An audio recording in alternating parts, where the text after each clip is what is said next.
Hello students, कैसे आप सब। मुझे पूरी उम्मीद है कि आपको ये lesson force and laws of motion अच्छी तरीके से समझ में आ रहा होगा। तो चलिए आज आप बताएंगे कि हम कौन सा टॉपिक करने जा रहे हैं। बिल्कुल सही, आज हम पढ़ेंगे Newton's third law of motion. तो इसी के साथ हम पढ़ेंगे कंजर्वेशन ऑफ मोमेंटम, यानी मोमेंटम किस तरह से कंजर्व रहता है उसको पढ़ेंगे। और थर्ड लॉ से रिलेटेड हम ये देखेंगे कि जब गन को फायर करते हैं तो गन जो है वो रिकॉइल होती है, पीछे की तरफ आती है। तो उसकी वेलोसिटी यानी कि कितनी वेलोसिटी से वो पीछे जाएगी, इसको अगर हम फाइंड करना हो तो उसको भी हम पढ़ेंगे आज, और कुछ न्यूमेरिकल्स भी करेंगे।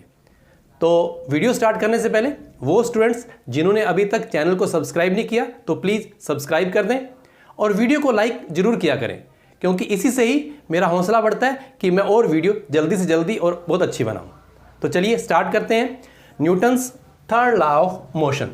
तो स्टूडेंट्स सेकंड लॉ से ही हम आगे चलेंगे न्यूटन्स के थर्ड लॉ के अंदर, ठीक है। तो इससे क्या होगा, एक लिंक बन जाएगा और आपको थोड़ा रिवाइज भी हो जाएगा। अरे मुझे एक बात याद आ गई, जो पिछली वीडियो के अंदर अपनी कार का जो एक्सीडेंट हुआ था उसका क्या बना, याद आ गई। तो आपने पता किया कि जो वो कार थी अपनी, वो कहाँ पे हिट हुई थी। बिल्कुल सही आपकी बात, एक ट्री के साथ अपनी जो है कार वो हिट हो गई थी। तो उसका क्या बना था, क्या, अब मेरा क्वेश्चन ये है कि क्या कार का भी नुकसान हुआ था। तो आप क्या बोलोगे, डेफिनेटली सर कार का भी नुकसान हुआ था। लेकिन यहाँ पे क्वेश्चन होता है मेरा कि देखो कार जो है वो मोमेंटम के अंदर थी, कार भागती हुई आई, उसने ट्री को हिट किया तो ट्री को चोट पहुंची, ये तो समझ में आता है कि कार ने फोर्स लगाया, हिट किया उसको, मोमेंटम में थी, इसने नुकसान कर दिया ट्री का, ठीक है। लेकिन क्या कार का भी नुकसान हुआ, डेफिनेटली हुआ। लेकिन ये कैसे हुआ, तो यहां से ही जो है न्यूटन का थर्ड लॉ स्टार्ट होता है, ठीक है स्टूडेंट्स। तो इसको हम समझते हैं कैसे। देखो कार ने ट्री के ऊपर जो है हिट किया, एक फोर्स लगाया, जिसको हम बोल सकते हैं कि force by car on tree. तो ये लगा। अब क्या है कि इसका नुकसान हुआ, तो यहां पे ये भी कंफर्म हो रहा है कि ट्री ने भी कार के ऊपर एक फोर्स लगाया, ठीक है ना। ये बात क्लियर हुई आपको कि दोनों ने एक दूसरे के ऊपर फोर्स लगाया। तो यही न्यूटन का थर्ड लॉ है, इसी को एक्सप्लेन करता है। इससे क्या एक कंक्लूजन निकलता है कि when a body exert a force on another body, the second body also exert a force of equal magnitude on first body। यानी कि जब इसने इसके ऊपर फोर्स लगाया तो ट्री ने भी इसके ऊपर फोर्स लगाया। लेकिन यहाँ पे एक चीज आपने ध्यान करनी है कि ये जो इक्वल अमाउंट का फोर्स लगेगा दूसरी बॉडी का फर्स्ट बॉडी के ऊपर, ये अपोजिट डायरेक्शन के अंदर। न्यूटन्स थर्ड लॉ की डेफिनेशन में आपने नोट करना है, when a body exerts a force on another body, the second body also exerts an equal and opposite force on the first body। ठीक है स्टूडेंट्स, ये कहानी आपको समझ में आ गई। अब मैं यहाँ इसको थोड़ा और एक्सप्लेन कर देता हूँ। देखो ये टू बॉल्स लिए हैं मैंने, ये बॉल ए, ये बॉल बी। आप सपोज करो कि इन टू बॉल्स का जो है यहाँ पर कोलिजन हो जाता है, यानी इनकी दोनों की टक्कर हो गई, ए और बी की। तो आपको पता है कि दोनों इंटरेक्ट कर रही हैं, ये फोर्स लगाएंगी। तो अभी हमने क्या बोला था कि ए बी के ऊपर फोर्स लगाएगी, हिट करेगी, तो बी भी ए के ऊपर जो है फोर्स लगाएगी, इसको हिट करेगी। तो अब आपने जो ध्यान करना है, आगे काम आएगा कि देखो ए जो है वो फोर्स लगा रही है बी के ऊपर, तो इसको हम लिखेंगे एफ ए, यानी कि force applied by A on B. तो ये एफ ए कहाँ लगेगा, बी के ऊपर लगेगा। तो इसी तरह से इसके अकॉर्डिंग, न्यूटन्स के थर्ड लॉ के अकॉर्डिंग, ये भी इक्वल अमाउंट के अंदर इक्वल मैग्नीट्यूड का जो है फोर्स लगाएगी, एफ बी जिसको बोलेंगे, ये किस पे लगाएगी, ए के ऊपर, ठीक है ना। एफ ए लगेगा बी के ऊपर और एफ बी लगेगा ए के ऊपर। अब इन दोनों का अगर हमने रिलेशन बताना हो तो हम बता सकते हैं कि एफ ए और एफ बी ये दोनों इक्वल होंगे, ठीक है स्टूडेंट्स। लेकिन यहां पे मैं माइनस साइन लगा रहा हूं, इसका मतलब क्या होगा कि ये दोनों जो हैं एक दूसरे के अपोजिट डायरेक्शन में हैं, यानी कि एफ बी एफ ए के अपोजिट डायरेक्शन में लग रहा है, ठीक है स्टूडेंट्स। समझ में आ गया, क्लियर बात है ये वाली। अब देखो इसको एक और तरीके से अपन समझते हैं। छोटी क्लासेस में क्या होता है कि छोटे छोटे बच्चे टीचर्स के पास जाते हैं, मैम मुझे इसने मारा। तो मैम दूसरे स्टूडेंट से पूछती है, बेटा आपने इसको क्यों मारा। तो दूसरे वाले का क्या रिप्लाई होता है कि मैम पहले इसने मेरे को मारा फिर मैंने इसको मारा।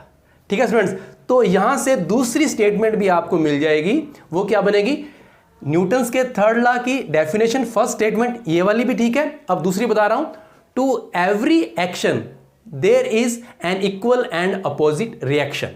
ठीक है, इसको भी आप नोट कर सकते हैं कि जैसे अगर आप कोई एक्शन करोगे तो आपको एक रिएक्शन भी फेस करना पड़ेगा। ठीक है स्टूडेंट्स, तो ये बड़ा ही सिंपल सा थर्ड लॉ ऑफ मोशन है, लेकिन इसके बहुत सारे एग्जांपल्स आपकी एवरीडे लाइफ में देखने को मिल सकते हैं। इनको हम डिस्कस करते हैं वन बाय वन। यहां मैंने Newton's third law of motion के एग्जांपल्स लिखे हुए हैं, यानी कि ये वो फिनोमिना है हमारी एवरीडे लाइफ के अंदर जहां न्यूटन्स का थर्ड लॉ जो है वो अप्लाई होता है। तो अब आपने यहाँ पे देखना है कि ये फिनोमिना कौन कौन से हैं और यहाँ किस तरह से जो है न्यूटन का थर्ड लॉ अप्लाई हो सकता है। तो स्टूडेंट्स, फर्स्ट क्या है, रिलीजिंग एयर फ्रॉम बैलून, यानी ये मैंने फिनोमिना बताया है। इस पे क्वेश्चन किस तरह से बनेंगे कि आपने देखा होगा कि जब हम एक इन्फ्लेटेड बैलून को, उसके माउथ को जब खोल देते हैं, एयर रिलीज होती है, तो उसकी मूवमेंट किधर होती है, जिधर एयर निकलती है उसकी अपोजिट डायरेक्शन में ये मूव करता है। तो यहाँ पे क्वेश्चन अराइज होगा कि ऐसा क्यों होता है कि जिधर एयर निकलती है उसके अपोजिट जो है बैलून जो है वो मूव करता है। ठीक है, फिर देखो वॉकिंग और जंपिंग ऑन ग्राउंड, यानी कि ग्राउंड के ऊपर आप वॉक कर रहे हैं या जंप कर रहे हैं, तो ऐसा पॉसिबल क्यों है, इन सब बातों को मैं भी डिस्कस करता हूं। Gun recoil after firing a bullet, यानी कि गन से बुलेट को फायर करने के बाद यानी कि उसके ऊपर एक झटका लगता है। रिकॉइल क्या होता है कि जर्क बैकवर्ड, पीछे की तरफ आती है गन, तो ऐसा क्यों होता है। तो इन सब के आंसर जो हैं वो Newton's third law of motion के अंदर छुपे हुए हैं। ठीक है स्टूडेंट्स, तो इसका जो आंसर है आपने याद रखना है कि to every action there is an equal and opposite reaction. ठीक है, तो पहले मैं यहाँ पे आपको एक्शन और रिएक्शन थोड़ा दोबारा बता देता हूं, क्योंकि इसी के बेस पे इन सब के आंसर जो है आप अच्छी तरह से दे सकते हैं। तो स्टूडेंट्स, जैसा कि मैंने अभी बताया था कि जब टू बॉल्स की कोलिजन होता है ए और बी, तो इसमें देखो टू फोर्सेस काम कर रहे हैं। ये आपको क्लियर हो गया कि ए ने बी के ऊपर फोर्स लगाया एफ ए और बी ने भी ए के ऊपर फोर्स लगाया दैट इज एफ बी। तो टू फोर्सेस जो है, अब पहले ए ने लगाया तो एफ ए को हम बोलेंगे एक्शन। ठीक है स्टूडेंट्स, तो एक्शन और रिएक्शन को यहां समझना है कि ए ने जो फोर्स लगाया बी के ऊपर उसको हम बोलेंगे एक्शन, और फिर बी ने उसके अगेंस्ट जो है फोर्स लगाया इसको हम बोलेंगे रिएक्शन। बस इन बातों को अगर आपने ध्यान रख के इन सब के जो है आंसर हम दे सकते हैं। ठीक है स्टूडेंट्स, तो अब देखो पहला क्वेश्चन क्या है कि जो रिलीजिंग एयर फ्रॉम बैलून, तो बैलून की जो मूवमेंट होती है वो अपोजिट डायरेक्शन में क्यों होती है। तो स्टूडेंट्स, इसको मैं क्लियर कर रहा हूं। देखो क्लास बड़ी हो गई लेकिन आप छोटे बच्चे बन जाओ और बैलून को फुला के उसमें से जो है आपने एयर को रिलीज करना है। तो जैसे यहां से आप एयर को रिलीज करेंगे तो क्या होगा, देखो स्टूडेंट्स, ये किधर मूव करेगा, तो देखो ये एयर की रिलीजिंग होगी इस तरह से और बैलून की जो मूवमेंट होगी वो इधर होगी, यानी एयर जो है वो राइट साइड में मूव कर रही है। तो देखो इसका रीजन यही है कि हम यहां देखते हैं कि टू फोर्सेस यहां पे एक्ट करेंगे, तो ये किस कारण से होगा, to every action there is an equal and opposite reaction. तो यहां पे एक्शन क्या है, देखो यहां पे एयर जो है ये बैलून छोड़ रहा है, एक फोर्स के साथ एयर जो है बाहर जाएगी राइट साइड में, लेकिन एयर जो है इसके अगेंस्ट यानी रिएक्शन भी दिखाएगी, तो बैलून के ऊपर फोर्स लगाएगी वो अपोजिट डायरेक्शन के अंदर, इसलिए बैलून जो है अपोजिट डायरेक्शन लेफ्ट साइड में जाएगा। ठीक है स्टूडेंट्स, इस तरह से सारे आंसर आपने करने हैं।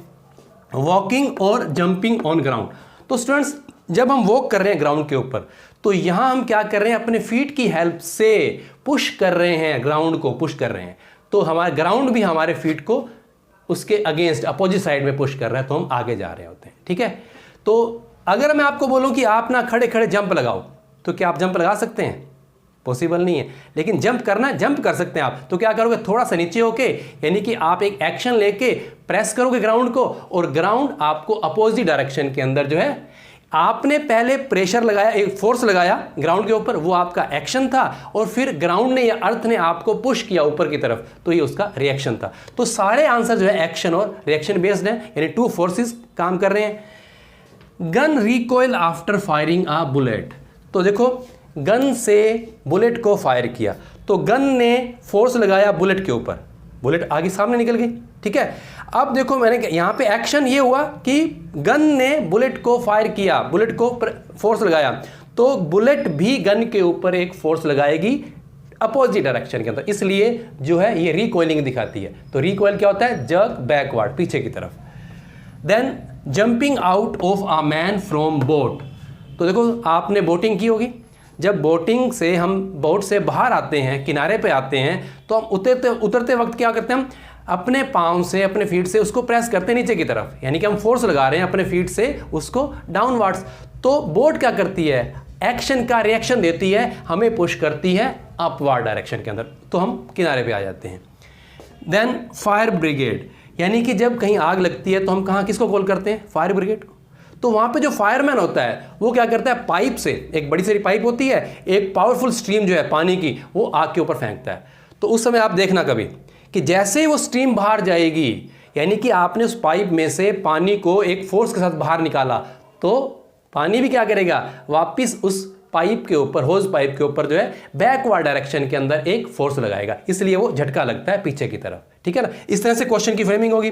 फिर स्विमिंग में, तो स्विमिंग में आप क्या देखते हो? स्विमिंग आपने की है या कहीं टीवी पे देखा होगा, तो स्विमिंग में क्या करता है? स्विमर क्या करता है? अपने हैंड से वाटर को बैकवर्ड डायरेक्शन के अंदर पुश कर रहा है, इस तरह से, यानी वो फोर्स किधर लगा रहा है? बैकवर्ड डायरेक्शन में। तो वाटर क्या कर रहा है? वो उसके अगेंस्ट, यानी आपने ये एक्शन किया तो उसका रिएक्शन क्या होगा? वो आपको पुश करेगा फॉरवर्ड डायरेक्शन के अंदर। ठीक है स्टूडेंट्स? तो इस तरह से बहुत सारे क्वेश्चंस जो हैं वो थर्ड लॉ ऑफ मोशन के ऊपर बने हुए हैं, आपको मिलेंगे। तो आपने उसका आंसर जो है वो एक्शन और रिएक्शन बेस पे बना के देना है। ठीक है स्टूडेंट्स? तो अब हम बात करते हैं कंजर्वेशन ऑफ मोमेंटम की। कंजर्वेशन ऑफ मोमेंटम में क्या लिखना है आपने?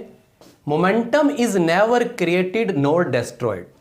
तो मोमेंटम ना तो पैदा किया जा सकता है और ना ही खत्म किया जा सकता है।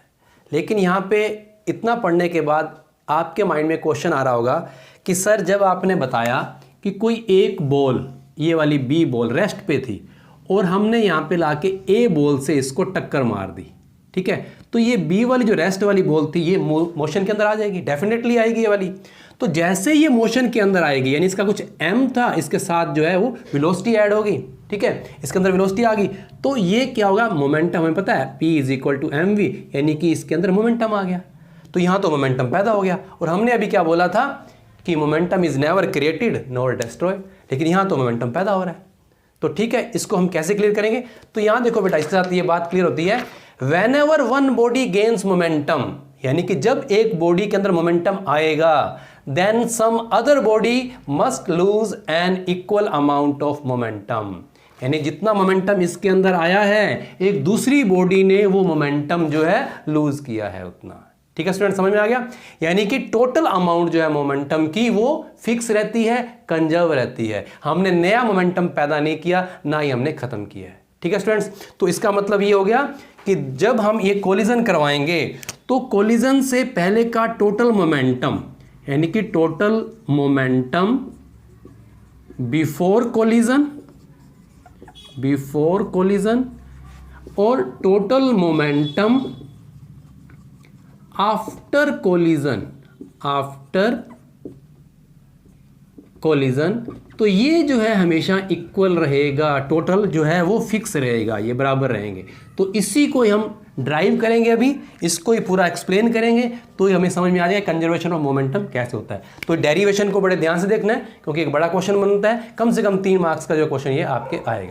कंजर्वेशन ऑफ मोमेंटम को अंडरस्टैंड करने के लिए हम यहाँ पे 2 बॉल्स का कोलिजन करवा रहे हैं, उनका टक्कर करवा रहे हैं। ठीक है, तो यहाँ से क्लियर होएगा कि कंजर्वेशन ऑफ मोमेंटम कैसे रहता है और उसको हम ड्राइव करके प्रूव करेंगे। ठीक है स्टूडेंट्स? तो यहाँ पे देखो हमने क्या 2 बॉल्स लिए हैं, ए एंड बी बॉल। ठीक है, ये these 2 balls are moving in same direction, एक ही डायरेक्शन में जा रही है, लेकिन इनकी वेलोसिटी जो है वो अलग अलग है।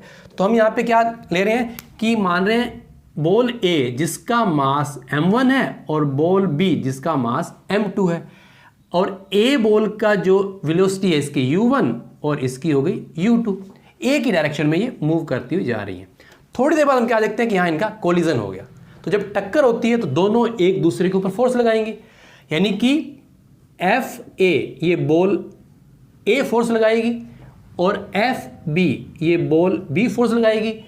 अब इनमें रिलेशन हमने अभी पढ़ा था कि ये एफ ए = -FB, यानी कि ये दोनों एक्शन और रिएक्शन वाले फोर्स होंगे एक दूसरे के अपोजिट डायरेक्शन में लगेंगी, ये कोलिजन की कंडीशन के अंदर होगा। ठीक है, अब क्या होगा कि टक्कर के बाद ये अलग अलग हो जाएंगी, इनकी वेलोसिटी चेंज हो जाएगी, यानी कि इनका मास जो है, हम ये आइडल कंडीशन ले रहे हैं कि कोई एक्सटर्नल फोर्स नहीं लग रहा।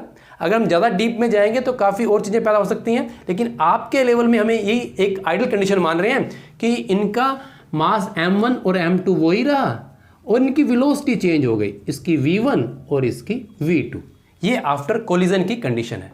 ठीक है स्टूडेंट्स, अब हमने यहाँ प्रूव क्या करना है, ड्राइव किसको करना है, हमने ये देखना है कि अगर हम A बॉल है, इसका मोमेंटम कितना होगा स्टूडेंट्स। तो देखो बेटा, PA जो मैं मान रहा हूं उसको कितना लिखूं मैं यहाँ पे, m1 u1। ठीक है बेटा, मोमेंटम समझ में आ चुका है।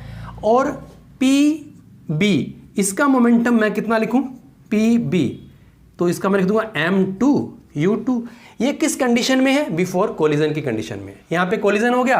अब देखो यहाँ पे, अब मैं PA का ये जो मोमेंटम था बिफोर कोलिजन था, अब मैं PA का जो मोमेंटम है इसको मैं PA डैश लिख रहा हूं, यानी कि आफ्टर कोलिजन इसका जो है मोमेंटम क्या हो जाएगा। देखो मास वही ले रहे हैं अपने m1, लेकिन यहाँ पे वेलोसिटी चेंज हो चुकी है, तो हम यहाँ पे वेलोसिटी क्या ले लेंगे, v1।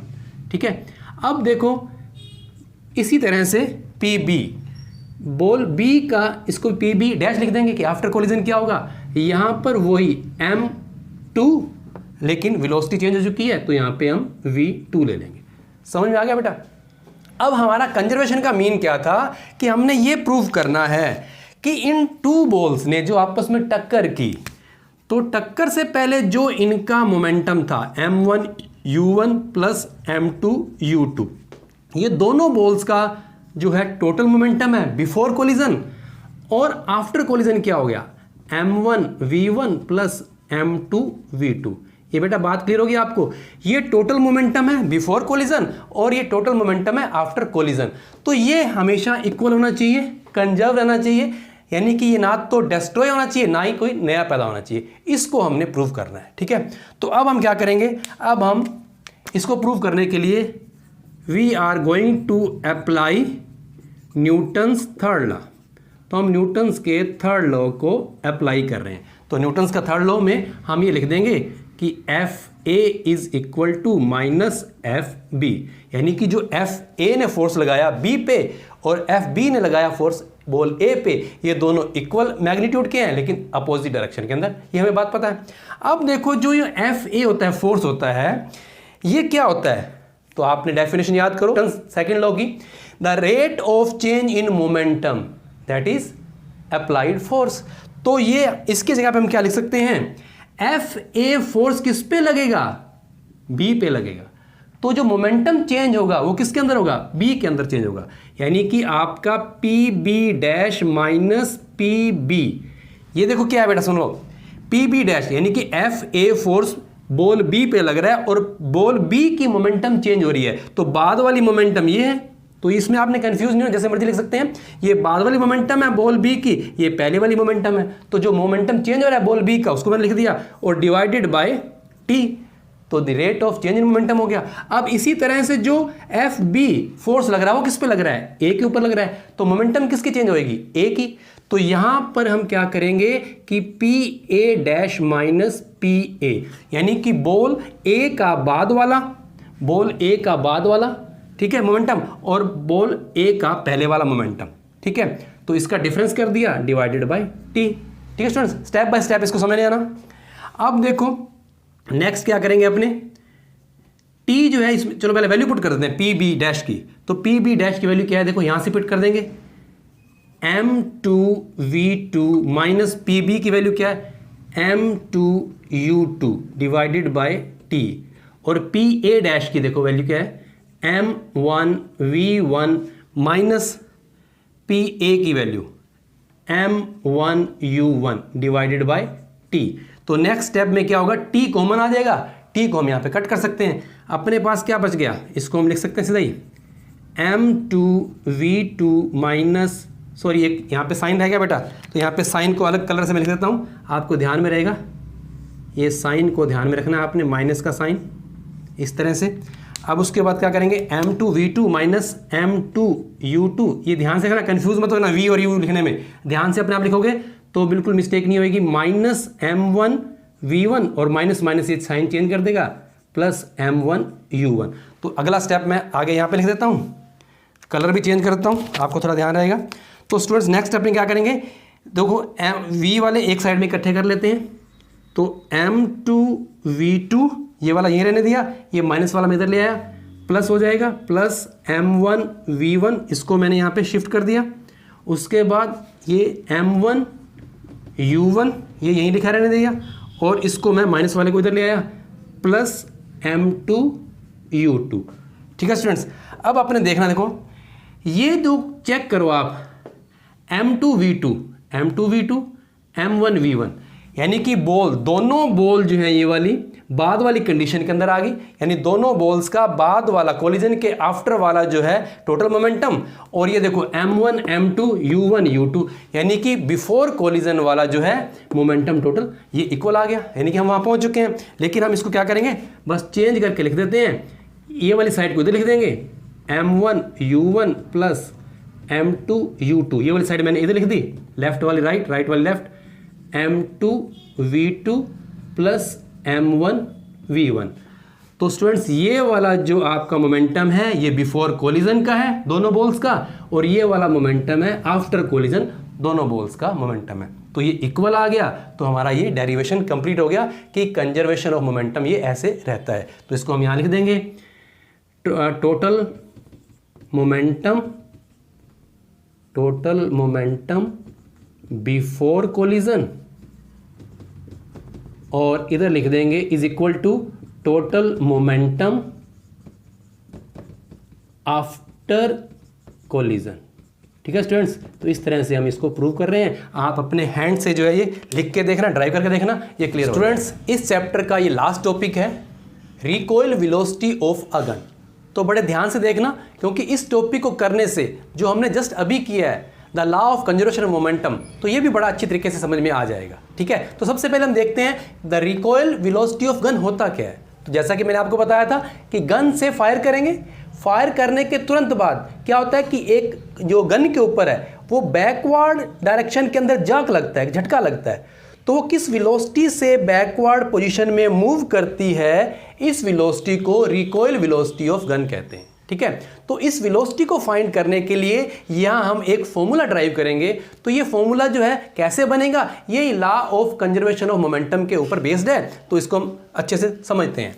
देखो स्टूडेंट्स, तो शूटिंग के दौरान यानी कि गन से फायर करना है, उसके दौरान क्या है, हमारे पास दो ऑब्जेक्ट रहेंगे, गन और बुलेट, यानी ये दो ऑब्जेक्ट हैं जो आपस में इंटरेक्ट करेंगे, एक दूसरे के ऊपर फोर्स लगाएंगे। तो इनका मोमेंटम जो है वो टोटल, यानी कि फायरिंग से पहले का मोमेंटम और फायरिंग के बाद का मोमेंटम वो जो है सेम रहना चाहिए, टोटल उनका जो है वो इक्वल रहना चाहिए। तो ये law of conservation of momentum को क्लियर कर देगा। तो यहां मैं क्या कर रहा हूं कि गन का मास लिख रहा हूं। तो गन का मास मैं m1 या m2 लेने के बजाय यहां पे कैपिटल M लिख दिया, यानी कि आपको जैसे पहले मैंने कंजर्वेशन ऑफ मोमेंटम में करवाया था तो उसको और इजी तरीके से समझा रहा हूं, तो वो भी समझ में आएगा, यहां पे ये टॉपिक भी समझ में आ जाएगा। तो मास जो बुलेट का मैं स्मॉल m ले रहा हूं। ठीक है स्टूडेंट्स, तो ध्यान से देखना, अगर आप यहां पे ध्यान दे दोगे यानी कि इसको कौन सी यूनिट या कौन से अपने सिंबल से लिख रहे हैं तो ये थोड़ा ईजी हो जाएगा आपके लिए। तो इनिशियल वेलोसिटी को हम u से लिखते हैं, दोनों को मैंने u से लिख दिया, लेकिन यहाँ पे बताने के लिए कि ये u किसकी है यानी गन की है, तो यहाँ पे मैं ug लिख रहा हूँ। ठीक है स्टूडेंट्स, और यहाँ पे इनिशियल वेलोसिटी ये किसकी है, बुलेट की है, तो यहाँ पे मैं ub लिख रहा हूँ। ठीक है स्टूडेंट्स, आप u1 u2 लिख सकते हैं, लेकिन यहाँ पे थोड़ा क्लियर करने के लिए यहाँ पे g और b लगा दिया। अब फाइनल वेलोसिटी, तो फाइनल वेलोसिटी को हम v से डिनोट करते हैं। अब यहाँ पे किसकी है, ये है गन की फाइनल वेलोसिटी, तो यहाँ पे मैं vg लिख रहा हूँ, और यहाँ पे ये बुलेट की है तो इसको मैं vb लिख रहा हूँ। समझ में आ गया बेटा। अब क्या करेंगे, according to law of conservation of momentum. तो कंजर्वेशन ऑफ मोमेंटम क्या बताता है कि टोटल मोमेंटम, इन दोनों का टोटल मोमेंटम जो है बिफोर फायरिंग से पहले जो टोटल मोमेंटम था, और total momentum after firing must be equal, ये दोनों बराबर होने चाहिए। ठीक है, अब ये लो लगाने के बाद हम क्या करेंगे, टोटल मोमेंटम यानी कि गन का मोमेंटम कितना था, बुलेट का मोमेंटम कितना था बिफोर फायरिंग, उसको यहाँ लिख देंगे, और बाद में फायरिंग के बाद इनका मोमेंटम कितना हो जाएगा उसको यहाँ लिख देंगे। और इसको लिखते ही आपका जो है रिकॉइल वेलोसिटी ऑफ गन को आप फाइंड कर सकते हैं। चलिए स्टेप बाय स्टेप चलते हैं आपने। तो देखिए टोटल मोमेंटम बिफोर फायरिंग, तो गन का पहले आप लिखेंगे कैपिटल M और इनटू क्या कर देंगे UG। ठीक है बेटा, तो इसकी हेल्प से आपके पास ये मोमेंटम आ गया गन का बिफोर फायरिंग, प्लस कर देंगे बुलेट का टोटल मोमेंटम, तो ये हो जाएगा M इंटू UB। समझ में आ रहा है बेटा? तो आप ये जो डिनोशन दी है मैंने, इससे आप कंफ्यूज नहीं होना, M1, M2, U1, U2 लिख सकते हैं, लेकिन मैं समझता हूँ ये थोड़ा इजी रहेगा आपके लिए। तो ये टोटल मोमेंटम मैंने लिख दिया गन और बुलेट का बिफोर फायरिंग। अब देखो इसके बाद आफ्टर फायरिंग, तो आफ्टर फायरिंग देखो गन का क्या हो जाएगा, मास हम मान रहे हैं कि वही रहेगा कैपिटल M, और वेलोसिटी चेंज हो जाएगी, तो M into V gun, plus bullet का लिख देंगे, तो मास वही M इंटू क्या कर देंगे हम V बुलेट। तो ये वाला जो मोमेंटम हो गया ये आफ्टर फायरिंग हो गया। तो अब एक बात यहाँ पे ध्यान देना है कि जब फायरिंग नहीं की थी तो क्या बुलेट या गन दोनों की कोई वेलोसिटी थी? अरे जब फायरिंग कर रहे हैं तो दोनों रेस्ट की पोजीशन में, कोई इसके अंदर मोशन नहीं है, तो हम क्या बता सकते हैं कि UG यानी कि गन की वेलोसिटी 0 है बिफोर फायरिंग, और बुलेट की वेलोसिटी भी 0 है। तो ये आंसर क्या बन जाएगा, यानी कि बिफोर फायरिंग गन का मोमेंटम भी 0 है और बुलेट का मोमेंटम भी 0 है। और ये वैल्यू रह जाएगी आपकी कि आफ्टर फायरिंग, तो कोई ना कोई इसका मास तो है ही, लेकिन इसकी कोई ना कोई जो जर्क लगेगा बैक साइड में, तो उसको हम लिखते हैं VG। ये जो VG है यही है वेलोसिटी जो आफ्टर फायरिंग के बाद आएगी, इसी को हमने फाइंड करना है, M into VG plus small m, ये किसका है, बुलेट का, MVB। ठीक है स्टूडेंट्स, अब देखो क्या करेंगे, इसको हमने फाइंड करना है, तो इसको हम इधर ले आएंगे, तो इसको मैं इधर ला रहा हूं माइनस कैपिटल MVG, ये वाली साइन को इधर में ले आया, साइन चेंज हो गया, तो ये इधर रहेगा स्मॉल MVB। अब स्टूडेंट क्या करना है कि ये माइनस यहाँ पे लिखा हुआ थोड़ा अच्छा लग रहा, फॉर्मूला सही नहीं बनेगा, तो मैं माइनस से मल्टीप्लाई कर देता हूँ, तो नेक्स्ट स्टेप हमारा क्या आ जाएगा, capital MVG is equal to small MVB। तो इसको हमने फाइंड करना है VG यानी कि velocity of gun after firing, इसी को बोलते हैं रिकॉइल वेलोसिटी। तो इसको फाइंड करने के लिए फॉर्मूला बन जाएगा VG इज इक्वल टू, यहाँ पे देखो साइन लगाना भूल गया मैं, यहाँ माइनस का साइन आएगा, जब माइनस से मल्टीप्लाई करेंगे तो ये माइनस आ जाएगा, तो minus M into VB upon capital M। तो स्टूडेंट्स ये वाला फॉर्मूला आपका रिकॉइल वेलोसिटी को फाइंड करने के लिए आपके सामने ये आ चुका है। ठीक है, अब इसको मैं वर्ड्स में लिख रहा हूँ। वर्ड्स में लिखने का फ़ायदा ये है कि आपको याद रह जाएगा कि जब भी ऐसा क्वेश्चन आएगा, तो अभी मैं आपको क्वेश्चन भी करवाऊंगा, उसमें और क्लियर हो जाएगा। तो रिकॉइल वेलोसिटी जब भी आपने फाइंड करनी है, तो मैं यहाँ पे वर्ड्स के अंदर लिख रहा हूँ रिकॉइल वेलोसिटी ऑफ गन, इसका फॉर्मूला जब आपने फाइंड करना है तो इसको देख के लिख रहा हूँ, यहाँ माइनस का साइन है तो माइनस का साइन रहेगा। देखो स्मॉल m किसका मास है, तो यहाँ हम लिखेंगे मास ऑफ बुलेट, ये बुलेट का मास है, मल्टीप्लाई किस में हो रहा है, VB यानी कि वेलोसिटी ऑफ बुलेट, इन दोनों को मल्टीप्लाई कर देना है, और नीचे जो डिवाइडेशन है वो क्या, capital M mass of gun. तो इस तरह से याद रखने के लिए आपने ये फॉर्मूला याद रखना है वर्ड्स के अंदर भी और ये वाला सिंबल्स की फॉर्म के अंदर भी। स्टूडेंट्स ये न्यूमेरिकल करने के बाद आपको रिकॉइल वेलोसिटी ऑफ गन जो है बड़ा इजी तरीके से आपको लर्न हो जाएगा। अगर ऐसा क्वेश्चन, ऐसा कोई न्यूमेरिकल आपके एग्जाम में आ गया तो आप बड़े अच्छे तरीके से कर देंगे। ठीक है स्टूडेंट्स, तो देखिए ध्यान से, अ बुलेट ऑफ मास 10 ग्राम, तो आपने जो वैल्यू दी हुई है उसको ध्यान से देखना है, is fired from a gun of mass 6 kg with the velocity of 300 metre per second, calculate the recoil velocity. Recoil velocity of the gun हमें फाइंड करनी है। तो स्टूडेंट्स मैंने आपको क्या बताया था कि हम गिवन से स्टार्ट करेंगे, जो दिया हुआ है मास ऑफ बुलेट, तो देखो स्टूडेंट्स, मास ऑफ बुलेट को मैं स्मॉल एम बी लिख रहा हूँ, ठीक है, जैसे हमने अभी किया था। ये मास ऑफ बुलेट है, कितना दिया हुआ है 10 ग्राम, ठीक है। उसके बाद मास ऑफ गन है ये वाला, तो इसको मैं क्या लिख रहा हूँ कैपिटल, ऐसे करो आप, स्मॉल एम, इसको स्मॉल एम लिख दो। स्मॉल एम हमने किसका लिया था, मास ऑफ बुलेट, और कैपिटल एम लिया था गन का। तो कैपिटल एम क्या दिया हुआ है 6 kg। उसके बाद क्या है कि इसको जो बुलेट को फायर किया गया है उसकी वेलोसिटी दी हुई है विद वेलोसिटी ऑफ 300 मीटर।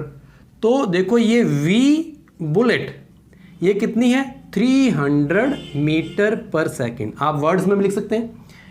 अब आपने फाइंड क्या करना, कैलकुलेट द रिकॉइल वेलोसिटी, यानी कि आपको वी गन जो है वो फाइंड करना है, ठीक है स्टूडेंट्स। तो मैंने आपको बोला था कि आपने फॉर्मूला जो है याद करना है, वर्ड्स के अंदर भी याद रख सकते हैं। अब देखो सबसे पहले यहाँ क्या करेंगे, 10 ग्राम जो दिया हुआ है इसको हम चेंज कर देंगे केजी के अंदर, 10/1000, तो ये कितना आ जाएगा आपका 0.01 kg। तो हमने चेंज कर लिया ग्राम को किलोग्राम के अंदर, बाकी सारा हमारा ऐसा यूनिट के अंदर है। तो VG की वैल्यू फाइंड करने के लिए यहाँ पे मैं फॉर्मूला लिख रहा हूँ। VG क्या होता है, माइनस का साइन लगाना है, यहाँ पे मास किसका लिखना है, बुलेट का, मल्टीप्लाई किससे करना है, बुलेट की वेलोसिटी के साथ, और साथ में नीचे क्या करना है, गन के मास से डिवाइड कर देना। ये वाला फॉर्मूला आपको याद होगा इस तरह से, बस इसमें वैल्यू पुट कर दो। अब देखो माइनस स्मॉल एम क्या है, अब ये वाला 0.01 इंटू वेलोसिटी ऑफ बुलेट ये दिया हुआ है इंटू 300, और नीचे देखो क्या है कैपिटल एम, ये क्या है मास ऑफ गन, तो 6 से डिवाइड कर दिया। अब इसको हमने सिंप्लीफाई कर देना है, कैलकुलेट करना है। तो देखो माइनस ये पॉइंट हटाया तो नीचे क्या, ये 100 लग गया, 20 से 20 कट होगी, आपके पास 3 × 1 3/6 इज इक्वल टू 0.5। अब देखो आंसर इसका ये आ चुका है। अपने यूनिट देखो VG, तो यहाँ पे माइनस साइन क्या बता रहा है कि जिधर जो है बुलेट गई थी उसके अपोजिट डायरेक्शन के अंदर जो है वेलोसिटी जो आ रही है, इसी को रिकॉइल वेलोसिटी बोलते हैं। अभी VG माइनस में आ रहा है, लेकिन रिकॉइल जब लिखेंगे तो सीधा अपने आंसर इसका लिख सकते हैं 0.5, ये वेलोसिटी है तो मीटर पर सेकेंड। कितना इजी सा काम था, ठीक है ना। इस तरह से आप अंडरस्टैंड कर सकते हैं how to get recoil velocity of a gun. तो एक क्वेश्चन अपने इस न्यूमेरिकल की हेल्प से हम law of conservation of momentum को अंडरस्टैंड करेंगे, क्लियर करेंगे। न्यूमेरिकल की लैंग्वेज बहुत बड़ी लग रही है, भारी भरकम से वैल्यू दी हुई है, बिल्कुल घबराने की बात नहीं है, क्योंकि हमें पता है law of conservation of momentum क्या होता है। बड़े इजीली इसको फॉलो करते हुए हम इसका आंसर फाइंड कर लेंगे। तो पहले क्वेश्चन को अंडरस्टैंड करते हैं। A car A of mass 1500 kg, तो ए कार का मास दिया हुआ है, travelling eight 25 metre per second, उसी कार की आपको वेलोसिटी दी हुई है। कोलॉइड्स टक्कर हो जाती है विद अनदर कार बी, जिसका मास जो है 1000 kg है, और वो ट्रैवल कर रही थी एट 15 मीटर पर सेकेंड, यानी कि 2 कार ए एंड बी दोनों का मास दिया हुआ है और दोनों की वेलोसिटी दी हुई है। अब क्या है, सेम डायरेक्शन में जा रही थी, टक्कर होगी। After collision the velocity of car become 20 meter per second, टक्कर के बाद कार ए की वेलोसिटी चेंज होगी, 25 से 20 मीटर पर सेकेंड होगी। Calculate the velocity of car B, car B की वेलोसिटी को हमें फाइंड करना है। टक्कर के बाद वेलोसिटी जितनी मर्जी जो चेंज हो जाए, घबराने की बात नहीं है। हमें ये पता है कि टक्कर से पहले इन दोनों कार का मोमेंटम जितना था, टक्कर के बाद टोटल मोमेंटम उतना ही रहेगा। बस इसी लॉ को फॉलो करते हुए हम इसका आंसर फाइंड कर देंगे, ठीक है स्टूडेंट्स। तो इस आपने क्या लिखना है, पहले गिवन के अंदर जो इंफॉर्मेशन दी है पहले हम वो लिख लेते हैं। देखो तो गिवन में लिखेंगे कि बिफोर कोलिजन, टक्कर से पहले, देखो मैं यहां पे लिख रहा हूं मास ए, समझ गए आप, मास ए यानी कि मास ऑफ कार ए कितना दिया हुआ है आपको 1500 kg, और मास बी ये कितना दिया हुआ है 1000 kg।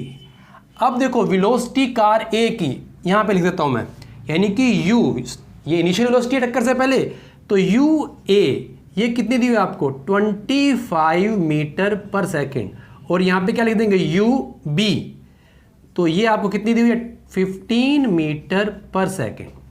ये तो हो गया बिफोर कोलिजन आपके पास जो है। अब क्या है आफ्टर कोलिजन, टक्कर के बाद क्या चेंज हुआ, मैंने बताया कि आपके स्टैंडर्ड तक तो मास को हमने चेंज नहीं करना, कोई टूट फूट नहीं मान रहे हम, वही मास रह रहा है, मास वही रहेगा, सिर्फ क्या चेंज होगा, अब फाइनल वेलोसिटी आ जाएगी। तो कार ए की फाइनल वेलोसिटी आपको दी हुई है, that is 20 meter per second. अब कार बी की वेलोसिटी आपने फाइंड करनी है, तो हमने फॉलो क्या करना है, हमने फॉलो करना है the law of conservation of momentum. तो स्टूडेंट्स इसको देखो दो तरीके से मैं आपको बता देता हूं कि हमें पता है कि दोनों कार का टोटल मोमेंटम लिख दो बिफोर कोलिजन और उधर लिख दो आफ्टर कोलिजन। तो इससे आप सोल्व कर सकते हैं। कैसे करेंगे, कार ए का मोमेंटम कैसे लिखेंगे, M A into U A, ये कार ए का मोमेंटम हो गया, plus M B U B, यानी कि ये कार बी का मोमेंटम हो गया बिफोर कोलिजन।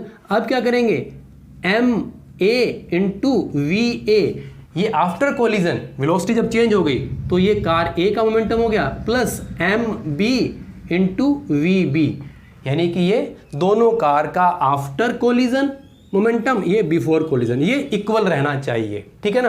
तो इसको सोल्व आप वैल्यू पुट करो, सोल्व कर दोगे आप, ठीक है। एक तरीका और हो सकता है, बिफोर कोलिजन जो है ना, आप अलग अलग कार का मोमेंटम निकाल लो, यानी कि फर्स्ट हम क्या निकाल रहे हैं, मोमेंटम ऑफ कार ए का मोमेंटम निकालना है, ठीक है। तो कैसे निकालेंगे, एम ए इंटू यू ए, तो वैल्यू पुट कर दो, यानी अलग अलग निकाल के थोड़ा ये कैलकुलेशन जो है बड़ी है, तो यहाँ पे हो सकता है आपको थोड़ा इजी लगे। एम ए कितना है बेटा, देखो एम ए 1500 इंटू यू ए, इसकी स्टार्टिंग वाली वेलोसिटी जो है 25, ठीक है। तो इसका आंसर क्या आ जाएगा, ये आपका आ जाएगा 37500। अब देखो ये मोमेंटम है तो m इंटू वी, तो इसका kg मीटर पर सेकेंड, ये कार ए का आ गया। अब इसी तरह से मोमेंटम ऑफ कार बी का फाइंड कर लो, तो कार बी का कैसे फाइंड करेंगे, बिल्कुल इजी तरीके से, लिखने का तरीका लेंथी हो सकता है लेकिन बिल्कुल सिंपल वे है। तो एम बी देखो 1000 मल्टीप्लाई इसके वाली इनिशियल वेलोसिटी 15, तो ये कितना आ गया 15000 केजी मीटर पर सेकेंड। अब देखो ये बिफोर कोलिजन दो कार का मोमेंटम अलग अलग निकाल लिया, तो टोटल मोमेंटम आप निकाल दो, टोटल मोमेंटम बिफोर कोलिजन। तो कैसे निकालेंगे आप, तो जितना आया था कार ए का 37500 प्लस 15000, ठीक है। तो इसको ऐड करेंगे तो कितना आ जाएगा, ये 005 एंड देन 72 एंड ये 4, यही आएगा ना। तो देख लो आप इसको करके 2015000, तो 005525, ये टोटल मोमेंटम आ गया आपका केजी मीटर पर सेकेंड। ये टोटल मोमेंटम जो है बिफोर कोलिजन वाला आ गया। तो इसी तरह से हम क्या करेंगे, आफ्टर कोलिजन वाला भी फाइंड कर लेते हैं। तो इसको मैं यहाँ रब कर देता हूँ, यहाँ पे मैं आफ्टर कोलिजन वाला निकाल देता हूँ। तो देखो आफ्टर कोलिजन क्या होगा, कार ए का आफ्टर कोलिजन, तो इसमें आफ्टर देखो मास तो वही रहना अपने पास 15000 इंटू, अब वेलोसिटी चेंज हो चुकी है तो ये वाली वेलोसिटी लेंगे आफ्टर कोलिजन, तो 20, तो ये कितना आ गया 15 2 30 एंड 40 1 2 3 40, तो ये आपका आ गया मोमेंटम, ये मोमेंटम है, ठीक है। तो ये आ गया आपका केजी मीटर पर सेकेंड। अब देखो कार बी का मोमेंटम आफ्टर कोलिजन, ठीक है, तो इसका मास तो वही रहेगा 1000, लेकिन यहाँ पे क्या है, आपको वेलोसिटी इसकी फाइंड करनी है, ये दी नहीं हुई, तो यहाँ पे हम क्या लिख देंगे वी बी, जिसको हमने फाइंड करना है, ठीक है स्टूडेंट्स। अब आफ्टर कोलिजन जो टोटल कितना हो गया, ये इसको हम लिख देंगे टोटल मोमेंटम आफ्टर कोलिजन, तो ये आपका आ जाएगा 1 2 3 4 प्लस 1000 वी बी, ठीक है स्टूडेंट्स। ये आपका टोटल आफ्टर कोलिजन वाला आ गया, ये आपका टोटल बिफोर कोलिजन आ गया। बस इसको आमने सामने रख दो और वैल्यू आप फाइंड कर लेंगे। तो मैं यहाँ पे कलर चेंज करता हूँ पेन का, तो आपको इजी रहेगा। देखो स्टूडेंट्स, ये आफ्टर कोलिजन वाला पहले लिख दो या ये लिख दो, कोई फर्क नहीं पड़ेगा। तो ये मैंने लिख दिया plus 1000 VB is equal to 52500। तो अब इसको सोल्व करना है और कुछ नहीं करना, यहाँ पे लिख सकते हैं by applying law of conservation of momentum. ये लिखने के बाद आप इसको लिख सकते हैं। तो 1000 VB इज इक्वल टू कितना आएगा 52500। इसको इधर लाके माइनस कर देंगे तो कितनी 50 हैं 23450। ठीक है, अब इसका आंसर जो है आप यहाँ पे फाइंड कर लें 52500 और 1234। कहीं गलत हो गया, यहाँ कैलकुलेशन में थोड़ी सी मिस्टेक होगी। देखो स्टूडेंट्स, हमने कार ए का मास जो है 1500 था 15000 ले लिया, ठीक है ना। तो ये आपने ज़्यादा ले लिया, ये कम कर देंगे और यहाँ पे एक जीरो ये कम हो जाएगी। तो उसके बाद जो अब आपका आंसर आ रहा है, ये आपका टोटल जो आंसर रहेगा, तो इसको यहाँ पे एक ज़ीरो ये कट कर देंगे। अब जो इसमें माइनस करेंगे ये जीरो कट कर देंगे। तो अब आपका आंसर कितना आना चाहिए, ये आना चाहिए अब आपका 00522, ये वाला आंसर आना चाहिए वाला, ठीक है ना। तो अब इस तरीके से ठीक है। तो अब आपका जो आंसर आ गया 1000 VB इज़ इक्वल टू, तो ये आपका सामने आया 22500 और VB का आंसर क्या आ जाएगा 22500 डिवाइडेड बाय 1000। दिखाई दे रहा स्टूडेंट्स, आप देखो 20 से 20 कट दो और इसका आंसर क्या आ जाएगा 225/10 इज इक्वल टू 22.5 और ये वेलोसिटी है मीटर पर सेकेंड। तो स्टूडेंट्स इस तरह से हम कैलकुलेट कर सकते हैं। तो इसमें देखो आप स्टूडेंट्स, हमने क्या किया था कि जो टोटल मोमेंटम उसको ध्यान में रखा, चाहे आप इस तरीके से कर दें, चाहे इसको मैंने अलग अलग कार का ऐड करके, फिर उसको ऐड करने के बाद टोटल मोमेंटम आफ्टर कोलिजन उसके सामने रख दिया, ये इक्वल होना चाहिए, ये हमने लॉ में पढ़ा है। तो उसकी हेल्प से हमने ये कैलकुलेशन करके बाद वाली स्पीड, तो देखो पहले वाली कार की स्पीड थी 25, आफ्टर कोलिजन कितनी होगी 20, दूसरी वाली कार की कितनी थी 15, उसकी बढ़ के कितनी होगी 22.5, लेकिन टोटल मल्टीप्लाई जब करेंगे तो वो सेम ही आएगा। ठीक है स्टूडेंट्स, तो इस तरह से हमारा चैप्टर कंप्लीट होता है। तो इसको अच्छी तरह से तैयार करें। कोई डाउट आता है, कोई न्यूमेरिकल का डाउट होता है, मेरे से ज़रूर पूछें। ठीक है, तो जल्दी ही मिलते हैं नेक्स्ट वीडियो नेक्स्ट चैप्टर के साथ। Till then bye bye.